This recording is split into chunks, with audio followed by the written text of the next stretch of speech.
Oh, I can hear that sound of that. Yeah.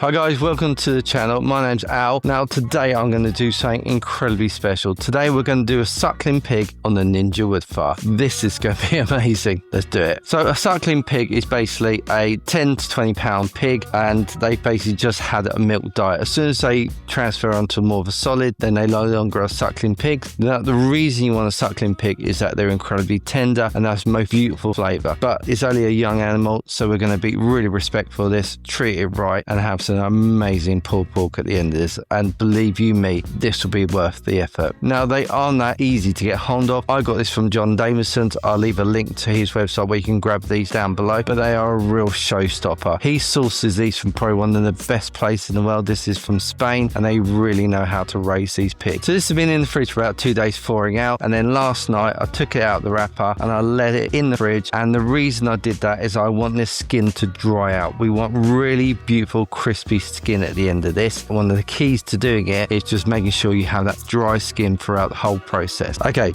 so you can see on this pig that this part has already been kind of like this where it's butchered, but that we've got a kind of like rib cage that's still intact at this point. So what we need to do is cut through that. We need to open up the pig because that's where our seasoning is going to go. We're not going to put any seasoning on the actual pig skin itself, because remember we want that nice and crunchy and crispy and beautiful. We're going to put all the flavour inside in rub. We're also going to do an injection with a boning knife.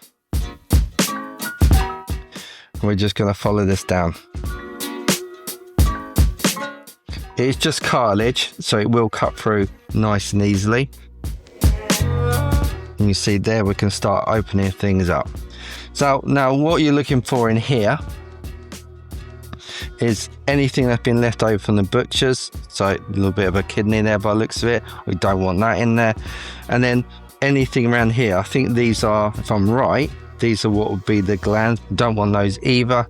And basically here you can see we've got like silver skin, and we're going to take as much of that out as possible, because all the seasoning, everything that we apply to it, we want to be putting onto actual meat, not silver skin, not bits that we're not going to keep. So just being really gentle. Everything that you look around when you're looking at doing this, everything you do, just do not punch the skin. That's the real main aim.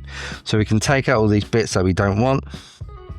Anything that looks a bit nasty, and you think, well, I don't fancy eating that, then take it out. And then, like I said, with those silver skin, you just take that out as well. Run your blade along there. And because you're running against rib cage, that'll actually come out like quite nice and easy.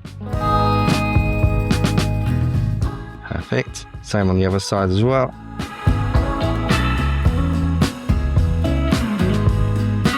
You just want to try and splay this out as much as possible. You find that the rib bones will crack a little bit, but by opening it up just allows you a lot greater access, and you can get that seasoning where you need it. Now the seasoning, I'm going to go really simple on this. First off, I've got some 16 mesh coarse black pepper, and then very gently, I'm not going to go heavy on this at all. Just get all that in. And you then can use kosher salt if you want, but actually I'm using Sure Shot Sids. I'm using their seasoning salt. The barbecue rub that I'm using today is Killer Hogs, and it's one of my favourite barbecue rubs. Hasn't got a huge amount of salt in it, which is actually really good. It just means it pairs well with this. If you can't get on these Sure Shots, Lowry's seasoning salt will be exactly the same, or you can make your own. And give it a really nice, like, even application. Not crazy. If we're going to go inject the hams and the shoulders as well, and that's where we're going to put in a lot of flavour. This is just another way of trying to get as much in as we possibly can. Then lastly, with the barbecue rub, again, just add in as much flavour as we possibly can do.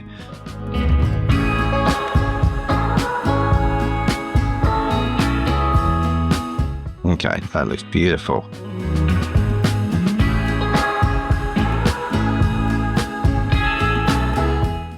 Right, if any flies go near it, let me know. So, first of all, I got some warm water, so probably about a cup of that. So I put the kettle on a while ago and just let it cool down. Then I'm going to add some apple juice. I will put all the ingredients for this down below in the measurements as well, so don't worry about that too much. I'm just eyeballing it for today. Then we've got some white vinegar. So that nice acidity that will start cutting through. And then we've got some maple syrup. It's nice sweet, but it's a little bit extra. I love maple syrup. It just adds another dimension. It's really rich, and I can't open this garlic. Hang on. There we go. And then I'm going to add about a teaspoon, and then finally I'm going to come back with some Sure Shot seeds, some of this salt, because at the moment it's not got a little salt component in it, so maybe like a tablespoon of rub. And then because it's warm, when we give this a nice mix, it's going to really nicely incorporate, so when we inject it, it's going to be really distributed. Now we may not need all of this, that's absolutely fine, but I'd rather have too much than not enough. There we go, that's our injection ready. So obviously we're injecting from the inside out. You've got to be really careful on this part. We do not want to rupture the skin at all. So we're going to get some leak, you might have some pulling in here, that's absolutely fine, but really you want to be really careful and try not to inject through the skin. So you can see it as you put it in,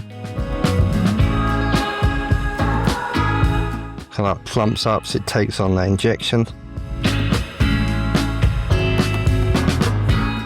And this is going to add so much flavour into this, and like I said, that should add so much flavour. I mean, these taste beautiful anyway, but that you just enhancing it, you just take that extra level because we're not seasoning the outside. So I've got the rack from inside the Ninja, and basically what I want to do is put the pig onto this, but in the running style. So running style is basically it's upright. You can do it in three main ways. You can do it running style, you can do it on its side, or you can open it up completely and have it flat. I just like this way because it just, really helps generate that lovely crispy butt, which is what we want. So with this pig, let's get this, and this can be a bit fiddly.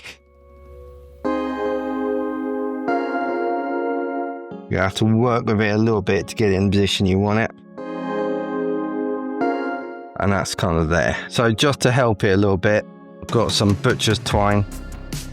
I'm just going to quickly through the actual grate. I'll do this side first, and this is one of the nice things of having this kind of rack, is that it allows you just tie it in place, and then through the cooking process it should hopefully keep it in place, and so it doesn't move around too much. You can see that one that's tied on there, so that leg's not going to move. If you can hold the legs pretty much in place, then the pig should stay where you want it to. So the next thing I want to do is just clean up the skin a bit, just give it a wipe down, nice and clean, nice and dry.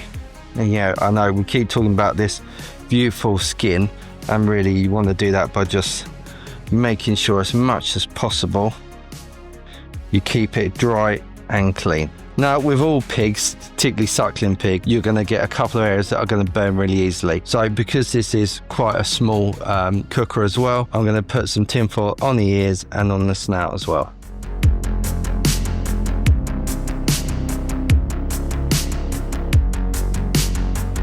So you don't need a lot.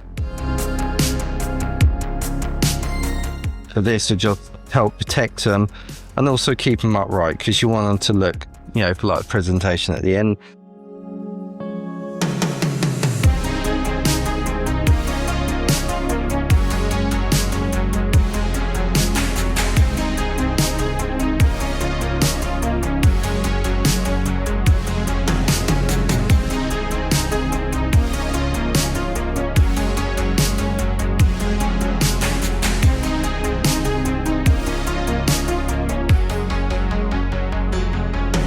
Now that is ready to go in the smoker. Okay, so you can see it fits in really nicely. Now you will have to be a bit careful. It is obviously heat is radiating from the top. So with that in mind, we're going to set it at quite a low smoke temperature. So with the smoker, I want the temperature to be about 110.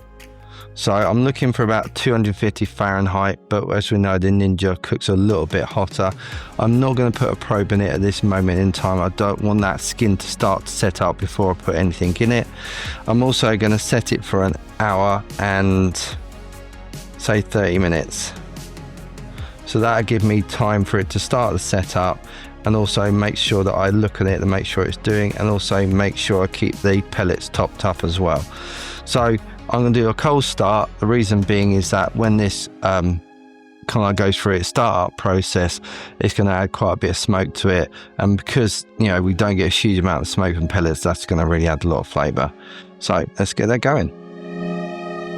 So it's been on an hour. What I've also done, just quickly draw your attention to this before I open it up and have a look, is that I've dropped the temperature down to 100.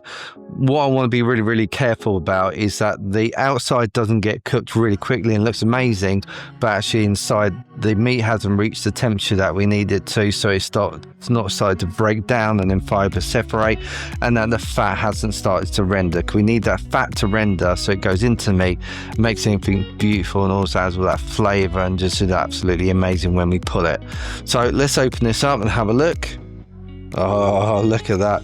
Now you can see what I mean. This skin is looking absolutely amazing, and it's starting to get a little bit dark here. It's not too bad, it's absolutely fine at the moment, but the thing you have to be careful on these little pigs is that the skin is pretty delicate, so we don't want to burn it, we don't want to take it too far. This is fine at the moment. It's doing absolutely looks amazing, smells fantastic. But what I'll do is I will check on it in every half an hour. When it gets to the point where I think actually the skin is where we need it to be, I'll show you a couple of tips that you can do to try and keep everything in terms of the skin looking perfect, but allow that inside to cook as well. Right, let's shut this down and I'll check back on it in a little bit, but it is looking pretty good. So we're now at the 2 hour mark, and I just want to show you this, because last time I checked on it I actually put some probes in it because I want to get to the point where I'm keeping an eye on things. So I've got one in the ham, which is 178, and I've got one in the shoulder, which is 165. So the meat's getting there, but really I want them both around the 200 mark, so that's really, really important. But when we look at the skin, and I'll show you that now, it's starting to get beautiful. I mean, absolutely gorgeous colour on here, but I don't want the skin to go too far. So I've got a spray oil, and what I'm going to do is just give it a spray up. Now that's going to help protect that skin, but also help to really start crisping it up, because at the moment it's still a bit leathery. We want it to go a little bit further, but that spray will really just catch it and just help get that beautiful crispy skin. Right, let's shut this back down and I'll check back in a little bit. But it's looking amazing. So the temperature at the moment is 203. Now I need for this to cool and chill out for a little bit. So what I'm going to do is turn the smoker off, and then I'm just going to let it out. But look at that. Now that is absolutely gorgeous. Let's take his ears off. We'll show them off as well. Oh, look at that. There we go. And I'm going to take these off so I can take a nice picture, but I need to let this rest. Yeah, look at this. Don't know if Mike's going to hear that. Perfect. Let's take these probes out, and then let's give you a proper look at this, because this looks absolutely beautiful.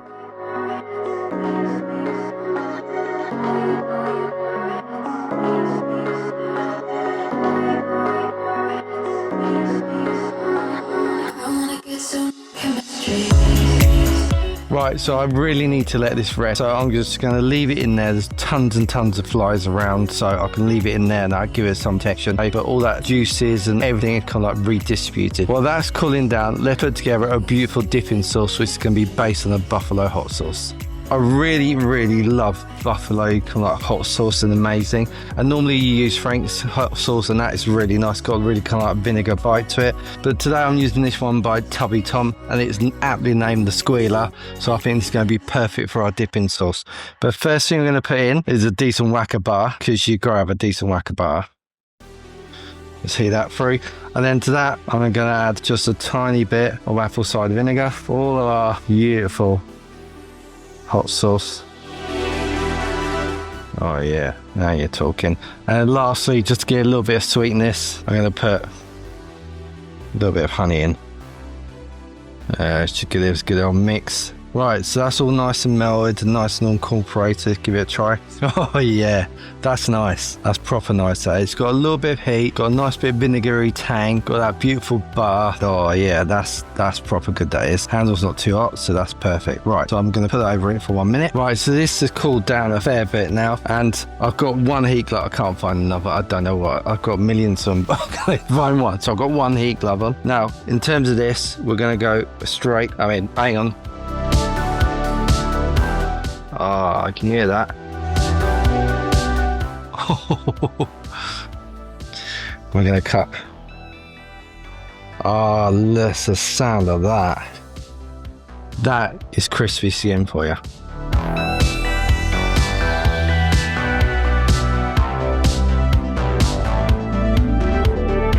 Oh, look at that. Look how beautiful, juicy that is. I've got to try that straight off the bat. Oh, wow, that is beautiful.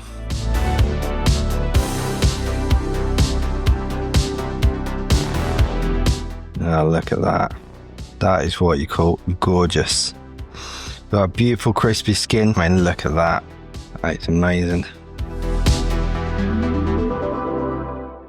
Yeah. If you have all your friends round, you pick this, you put this in the center of the table, you give them a selection of sauces, including this sort of sauce we made today. Everyone just comes along, they just pick it, and they have an absolute well of a time. It's such a showpiece, and it's a beautiful piece of meat. It tastes absolutely gorgeous. Now, I want to put this in the dipping sauce. So let's get a bit of this in the dipping sauce.